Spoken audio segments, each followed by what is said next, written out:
நாளென் செய்யும் வினிதானென் செய்யும் என நாடி வந்த கோளென் செய்யும் கொடுங்கோற்றென் செய்யும் குமரேசர் இரு தாளும் சிலம்பும் சதங்கையும் தண்டையும் சண்முகம் தோளும் கடம்பும் எனக்கு முன்னே வந்து தோன்றினே. உலகமெங்கும் வாழ்ந்து கொண்டிருக்கும் ஸ்ரீ குபேரன் டிவி நேயர்களுக்கு சைதை ராஜாவின் அன்பான வணக்கங்கள். நாம் இப்பொழுது நவம்பர் மாத பலன்களை சொல்ல இருக்கிறோம். 1/11/2021 முதல் 30/11/2021 வரை கிரகங்கள், இந்த மாத கிரகங்கள் 12 ராசிகளுக்கும் எத்தகைய பலாபலன்களை வழங்க இருக்கிறது என்பதை ராசி வாரியாக பார்க்க இருக்கிறோம். இந்த மாதத்தில், இந்த நவம்பர் மாதம் மழைக்காலம். இந்த மாதத்தில் முக்கியமான நாட்கள் என்னென்ன நாட்கள் வருகிறது என்பதை பார்ப்போம். நவம்பர் 4ஆம் தேதி சர்வ அமாவாசை, தீபாவளி திருநாள். நவம்பர் 18 பௌர்ணமி வருகிறது. நவம்பர் 19 திரு கார்த்திகை தீபம், அண்ணாமலையார் தீபம். இப்பொழுது நாம் ஒவ்வொரு எபிசோட்லேயும் வாக்கிய பஞ்சாங்க அடிப்படையில் தான் நாம் பலன்களை சொல்லி வருகிறோம். இப்பொழுது ராசிக்குள் நாம் செல்லலாம். இப்பொழுது நாம் தனுசு ராசி பார்க்க இருக்கிறோம். தனுசு ராசி காலபுருஷ தத்துவப்படி 9வது ராசி, குருவனுடைய வீடு. மூலம், பூராடம், உத்திராட நட்சத்திரம் உள்ளடக்கியது. இந்த நவம்பர் மாத கிரகங்கள் தனுசு ராசிக்கு எத்தகைய பலாபலன்களை வழங்க இருக்கிறது என்பதை பார்ப்போம். உங்களை பொறுத்தவரையிலையும் 11ஆம் இடத்து அதிபதி என்று சொல்லக்கூடிய சுக்கிர பகவான் ராசியில் வந்து அமர்ந்திருக்கிறார். இது மாபெரும் சிறப்புங்க. 6க்கும் 11க்கும் உடைய சுக்கிரன் ராசியில் வந்து அமர்ந்திருப்பது லட்சுமி கடாட்சத்தை ஏற்படுத்தக்கூடிய ஒரு காலகட்டம். பெண்களால் அனுகூலம் கிடைக்கக்கூடிய ஒரு நிலை, பெண்களுக்கும் அனுகூலம் கிடைக்கக்கூடிய ஒரு மாதம். மொத்தத்தில் உங்களுக்கு கௌரவம், புகழ், அந்தஸ்து, தன்னம்பிக்கை, செல்வம், செல்வாக்கு நிச்சயமாக உயரக்கூடிய ஒரு நிலை. ஏன் என்று சொன்னால், உங்கள் ராசிநாதன் 2ஆம் இடத்திலும் 3ஆம் இடத்திலும் இருக்கிறார். 2ஆம் இடம் என்பது தனஸ்தானம். தனக்காரகன் தனஸ்தானாதிபதியோடு இணைந்து இருக்கிறார் முதல் 13 நாள். இருந்த போதிலும் அதுக்கப்புறம் அவர் வந்து கம்யூனிகேஷன் பாவத்துக்கு போயிடுறார். இருந்தாலும் தனஸ்தானாதிபதி சனி பகவான் அங்கேயே ஆட்சி நிலையில் இருக்கிறார். இந்த தனுசு ராசி அன்பர்களுக்கு இந்த நவம்பர் மாத கிரக நிலைகளை பார்க்கும் பொழுது ரொம்ப ரொம்ப சூப்பராக இருக்கக்கூடிய ஒரு மாதம் என்று சொன்னால் மிகையாகாது. பணம் பல வகையில் வந்து பையை நிரப்பக்கூடிய ஒரு காலகட்டம். உங்களுடைய பேங்க் பேலன்ஸ் உயரக்கூடிய ஒரு நிலை நிச்சயமாக இருக்கக்கூடிய அமைப்பு. உங்களுடைய சொல்லுக்கும் செயலுக்கும் நீங்கள் வேலை பார்க்குற இடத்துல மதிப்பு, மரியாதை கண்டிப்பாக ஏற்படக்கூடிய ஒரு நிலை. திருமணம் வயதில் இருப்பவர்களுக்கு திருமணம் கைகூடக்கூடிய ஒரு அமைப்பு இருக்குங்க. 3ஆம் இடம் கம்யூனிகேஷன் பாவம். கம்யூனிகேஷன் பாவத்தில் குரு பகவான் போய் அமர்ந்திருக்கிறார். இது ரொம்ப ரொம்ப சூப்பர். பிபிஓ, சாஃப்ட்வேர், ஹார்ட்வேர், தபால் தந்திலாக்கா, கொரியர் சர்வீஸ், விளையாட்டு வீரர்கள், வீராங்கனைகள், நடன கலைஞர்கள், ஸ்டண்ட்டு கலைஞர்கள், பின்னணி பாடகர்கள், இசை அமைப்பாளர்கள், இசை வல்லுநர்கள், சினிமா மற்றும் தொலைக்காட்சி பிரிவில் பணியாற்றக்கூடிய பணியாளர்கள், நடிகர் நடிகைகள், டெக்னீஷியன்கள், டைரக்டர்கள், எடிட்டர்கள், மேக்கப் மேன்கள், இவங்க எல்லாருக்கும் பார்த்தீங்கன்னு சொன்னால் வேலை வாய்ப்பு கிடைச்சி நல்ல சம்பாத்தியம் பெற்று சந்தோஷமாக இருப்பாங்க.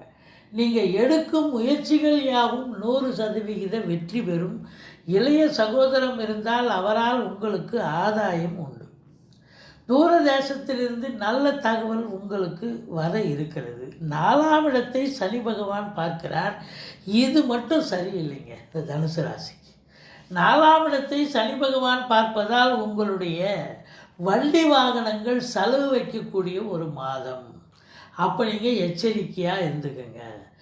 செலவு வச்சா பரவாயில்ல, நீங்கள் அந்த வேலை போயிட்டுருக்கும்போது ரிப்பேர் ஆச்சுன்னா உங்களுக்கு எப்படி இருக்கும்? போய் சேர வேண்டிய இடத்துக்கும் சரியாக போக முடியாது. சில பிரச்சனைகளை ஏற்படுத்தும். அதனால் மேக்சிமம் இந்த மாதம் நீங்கள் வண்டி வாகனங்களை பயன்படுத்துறது கொஞ்சம் எச்சரிக்கையாக பயன்படுத்துங்க. செலவினங்கள் ஏற்படுறது ஒரு பொருட்டல்ல, ஆனால் பிரச்சனைகள் வரும். அடுத்தது பார்த்திங்கன்னா, தாயாருடைய தேக ஆரோக்கியம் சிறப்பாக இருக்காது. வண்டி அவங்கள மருத்துவமனைக்கு அழைத்து செல்ல நேரிடும் என்று சொல்லலாம். படிக்கும் மாணவர்கள் அதிக சிரத்தையோடு படித்தா தான் தேர்ச்சி பெற முடியும். இந்த தனுசு ராசி அன்பர்கள். 5ஆம் இடம் என்று சொல்லக்கூடிய பூர்வ புண்ணிய ஸ்தானாதிபதி 11ஆம் இடத்தில் இருந்து 17 நாட்கள் குரு பார்வை பெற்று அந்த இடத்தை பார்க்குறார். பூர்வ புண்ணிய ஸ்தானம் வலுப்பெறுகிறது. பூர்வீகத்திற்கு அடிக்கடி சென்று வருவீர்கள். அங்கே ஏதாவது வீடு கட்டுறது, வீடு ஆல்ட்ரேஷன் பண்ணுறது, அப்படி ஏதாவது ஒரு அமைப்பு ஏற்படும். அல்லது அங்கே இருக்கும் ஆலயங்களுக்கு உங்களால் ஆனது நீங்கள் நன்கொடைகளோ அல்லது தான தர்மங்களிலோ இறங்கி உங்கள் மகிழ்ச்சியை ஈடுபடக்கூடிய ஒரு மாதமாக இந்த மாதம் அமைகிறது. பிள்ளைகளால் பெருமிதம் கொள்ளக்கூடிய உன்னதமான ஒரு காலகட்டம். பிள்ளைகளால் குடும்பத்திற்கு ஒரு மகிழ்ச்சியை தரக்கூடிய ஒரு நிலை. அதோடு மட்டுமில்லை, அவங்க வெளிநாட்டில் வேலை பார்க்கக்கூடியவர்களுக்கு ரொம்ப சிறப்பாக படிக்கிறவங்களும் சிறப்பாக படிப்பாங்க, வேலை பார்க்குறவங்களும் சிறப்பாக வேலை பார்க்கக்கூடிய ஒரு அமைப்பு நிச்சயமாக அமைகிறது. 6ஆம் இடத்தில் ராகு இருக்கிறார். எதிரிகள் ஓடி ஒளிவார்கள். கடன் சுமை படிப்படியாக குறையும். கோர்ட்டில் கேஸ் எதாக இருந்தால் உங்களுக்கு சாதகமாக தீர்ப்பு வரும். கடனே இல்லைன்னா புதுசாக கடன் வாங்கிங்க, வீட்டு சுப செலவுக்கு உதவும். நம்பிக்கைக்கு பாத்திரமான பணியாளர்கள் கிடைப்பார்கள். அடுத்தது 7ஆம் இடம். 7ஆம் இடத்தை ரொம்ப சிறப்பாக இருக்குது. 7 11ஆம் இடத்திலும் 12ஆம் இடத்தில் இருந்த போதிலும் 7ஆம் வீட்டை 13ஆம் தேதிக்கு பிறகு குரு பகவான் பார்க்கிறார் மிதுனத்தை. அப்போ கல்வி நிறுவனங்களில் பணிபுரியக்கூடிய அன்பர்கள், கல்வியாளர்களுக்கு ஒரு மேன்மையான ஒரு மாதம். அடுத்தது வாழ்க்கை துணையால் உங்களுக்கு ஆதாயம் பெறக்கூடிய ஒரு நிலை இருக்கிறது. பரஸ்பரம் ஒற்றுமை, சந்தோஷம், குதூகலம் இருக்குது. திருமண வயதில் இருப்பவர்களுக்கு திருமணம் கைகூடக்கூடிய ஒரு காலகட்டம். 8ஆம் இடம். 8ஆம் இடத்தை முதல் 13 நாள் குரு பார்வையில் இருக்கிறார். பிறகு சனி பார்க்கிறார். முதல் 13 நாள் உங்களுக்கு கௌரவம், புகழ், அந்தஸ்து சிறப்பாகவே இருக்கும். தேக ஆரோக்கியம் வயசானவங்களுக்கும் வீட்டில் இருக்கிறவங்களுக்கு சிறப்பாகவே இருப்பாங்க. மற்றபடி உங்களுக்கு இன்சூரன்ஸ் பணம் கிளைம் ஆகி கைக்கு வரக்கூடிய ஒரு காலகட்டம். ஆனால் 13ஆம் தேதிக்கு பிறகு சனி பகவான் பார்க்கிறார். அப்போ உங்களுக்கு சில தர்ம சங்கடங்கள் ஏற்படும். சமூகத்தில் உங்களுக்கு பேர், புகழ், அவப்பெயர் ஒரு சிலருக்கு ஏற்படலாம். கௌரவ பங்கம் ஏற்படக்கூடிய அமைப்பு. ஏன்னா 8ஆம் வீட்டை சனி பகவான் பார்த்தா 8ங்கிறது அசிங்கம், அவமானத்தை குறிக்கக்கூடிய இடம் தானே. அதனால் கொஞ்சம் விழிப்புணர்ச்சியாக இருந்து கொள்ளுங்கள்.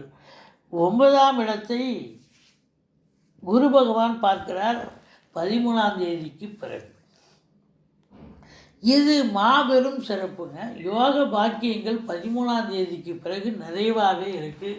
தந்தை வழி சொந்தங்களால் ஆதாயம் கிடைக்கக்கூடிய ஒரு காலகட்டம்.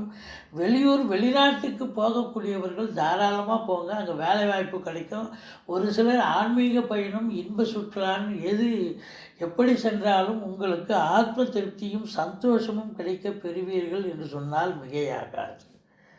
அடுத்தது 10ஆம் இடம். 10ஆம் இடம் அப்படின்னும்போது முதல் 13 நாள் குரு பார்வையில் இருக்கார். அப்போ இந்த முதல் 13 நாள் இந்த தனுசு ராசி அன்பர்களுக்கு ஒரு யோகமான ஒரு நிலை. உத்தியோக செய்கிறவங்களுக்கும் சரி, தொழில் செய்கிறவங்களுக்கும் சரி மேன்மையான ஒரு காலங்கள். அதுக்கப்புறம் மேன்மை இருக்காதான்னு சொன்னால் குரு பார்க்கலாம், ஆனால் கெட்ட கிரகம் எதுவும் பார்க்க வாய்ப்பில்லை. ஸோ முதல் 13 நாள் உங்களுக்கு வேலையிலையும் சரி, சொந்த தொழில் பார்க்கும் அன்பர்களுக்கும் சரி உற்சாகமான ஒரு காலகட்டங்கள் அந்த 13 நாளும். பிறகு இருக்கும் 17 நாளும் நல்லாவே போகும், எந்த பிரச்சனையும் இருக்காது. வேலை இழந்தவர்களுக்கு வேலை கிடைக்கும், வேலையில் இல்லாதவர்களுக்கு வேலை வாய்ப்பு கிடைக்கும். வேலை இருப்பவர்களுக்கு ப்ரமோஷன் இன்க்ரிமெண்ட் எதிர்பார்க்கலாம். அதுவும் குறிப்பாக பத்திரிகை துறை, எழுத்துத்துறை, எழுத்தாளர்கள், கவிஞர்கள், ஆடிட்டர்கள், வங்கி பணியாளர்கள், ஆசிரியர்கள், பேராசிரியர்கள், வழக்கறிஞர்கள் இவங்க எல்லாருக்குமே ஒரு உன்னதமான ஒரு காலகட்டம். அவங்களுக்கு நல்லது நடக்கக்கூடிய ஒரு அமைப்பு என்று சொன்னால் மிகையாகாது. 11ஆம் இடம் என்று சொன்னால் 11ஆம் இடத்தில் சூரியன், செவ்வாய், புதன் இருக்கிறார்கள். சூரியன் 16 நாள், புதன் 16 நாள், செவ்வாய் முழுவதுமாக அங்கே தான் இருக்கிறார். ஸோ முதல் 13 நாள் சனி பார்வையில் இருக்குது இந்த 3 கிரகமும். அப்போ முதல் 13 நாள் இந்த தனுசு ராசி அன்பர்களுக்கு என்ன நினைக்கிறீங்களோ அது சாதிக்க முடியாது. உங்கள் தந்தைக்கு உடம்பு முடியாமல் போகலாம், அவங்களுக்கு சமூகத்தில் அவப்பெயரோ இல்லை களங்கமோ ஏற்படக்கூடிய அமைப்பு ஒரு சிலருக்கு உருவாகலாம். தாய்மாமனால் சில பிரச்சனைகள் ஏற்படக்கூடிய ஒரு காலகட்டமாக அமைகிறது. அதே நேரத்தில் மூத்த சகோதரத்தாலும் சில தர்ம சங்கடங்களை அனுபவிக்கக்கூடிய ஒரு நிலை முதல் 13 நாள் இருக்குது. அதுக்கப்புறம் பார்த்திங்கன்னா கும்பத்துக்கு குரு சென்ற பிறகு அங்கிருந்து இப்போ 17 நாட்கள் சுபீட்சமாக பார்க்கிறார். தந்தையருடைய நிலை சூப்பராகிடும். அவரே உங்களுக்கு ஆதரவாக செயல்படுவார். தாய்மாமனால் அனுகூலம், மூத்த சகோதரத்தால் ஆதாயம். 13ஆம் தேதிக்கு பிறகு இந்த தனுசு ராசி அன்பர்களுக்கு நினைத்தது நடக்கக்கூடிய ஒரு நிலை. அதே நேரத்தில் முதல் திருமணம் முறிவு ஏற்பட்டவர்களுக்கு 2வது திருமணம் நிச்சயமாக நடந்தேறக்கூடிய ஒரு காலகட்டம். 12ஆம் இடம் என்று அதே நேரத்தில் உங்களுக்கு செவ்வாய் பகவான் 11ல் இருக்கிறார். அசையா சொத்துக்கள் மூலம் வருமானம் கிடைக்கக்கூடிய ஒரு அற்புதமான ஒரு காலகட்டம். சூரியன், செவ்வாய் அங்கே தான் 11ல் இருக்கிறாங்க. அப்போ காவல்துறை, தீயணைப்புத்துறை, மருத்துவத்துறை, இராணுவத்துறை, மின்சாரத்துறை, ஐஏஎஸ், ஐபிஎஸ், ஐஎஃப்எஸ் அதற்கு நிகரான பதவியில் இருக்கும் அன்பர்கள், கடைநிலை ஊழியர்கள் அனைவருமே 13ஆம் தேதிக்கு பிறகு ரொம்ப பிரமாதமாக வேலை பார்ப்பாங்க, சந்தோஷமாக வேலை பார்ப்பாங்க. ஆனால் அதுக்கு முன்னாடி 13ஆம் தேதி வரைக்கும் கொஞ்சம் எச்சரிக்கையாக இருங்க. உங்களுக்கு ஆகாதவன் எவனா போட்டு கொடுத்து, அதுவும் கவர்மெண்ட்டில் வேலை பார்க்குறவங்க கொஞ்சம் எச்சரிக்கையாக இருக்கணும். உங்களுக்கு ஆகாதவன் யாராவது போட்டு கொடுத்து உங்கள் வேலைக்கு ஒல வச்சிடலாம், இல்லை வேலைக்கு பிரச்சனை கொண்டு வரலாம். 13ஆம் தேதி வரைக்கும் எச்சரிக்கையாக இருங்க. அதுக்கப்புறம் உங்களுக்கு ரொம்ப சந்தோஷமான ஒரு காலகட்டமே என்று சொல்லுகிறோம். அடுத்தது 12ஆம் இடம். 12ஆம் இடத்துல 14 நாள் சூரியன், புதன் சேர்ந்திருக்கிறார்கள். புதாதித்ய யோகம் இருக்கிறது. உங்களுக்கு வெளியூர், வெளிநாட்டு பயணம் போவதாக இருந்தால் தாராளமாக போயிட்டு வாங்க. சந்தோஷமாக போயிட்டு வரக்கூடிய ஒரு நிலை கண்டிப்பாக இருக்கிறது. தந்தையால் செலவினங்கள், தாய்மாமனால் செலவினங்கள் ஏற்படக்கூடிய ஒரு அமைப்பு, அது சுப செலவாக கூட இருக்கக்கூடிய ஒரு நிலை. தனுசு ராசி அன்பர்களுக்கு 24, 25, 26 ஆகிய தேதிகளில் சந்திராஷ்டம தினம் வர இருப்பதால் எச்சரிக்கையாக செயல்படுங்கள் அந்த 3 நாளும். மற்றபடி இந்த தனுசு ராசி அன்பர்களுக்கு இந்த கிரகங்கள் சூரியன், புதன், குரு இவங்கெல்லாம் 5 நாள் ஒரு வீட்டில், இன்னொரு 15 நாள் இன்னொரு வீட்டில் இருக்கிறதால பலன்கள்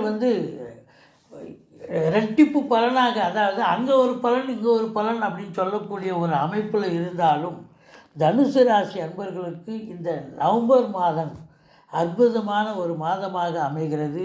இந்த தனுசு ராசி அன்பர்களுக்கு அத்துணை பேருக்கும் எங்களது தீபாவளி நல் வாழ்த்துக்களை தெரிவித்துக் கொள்கிறோம்.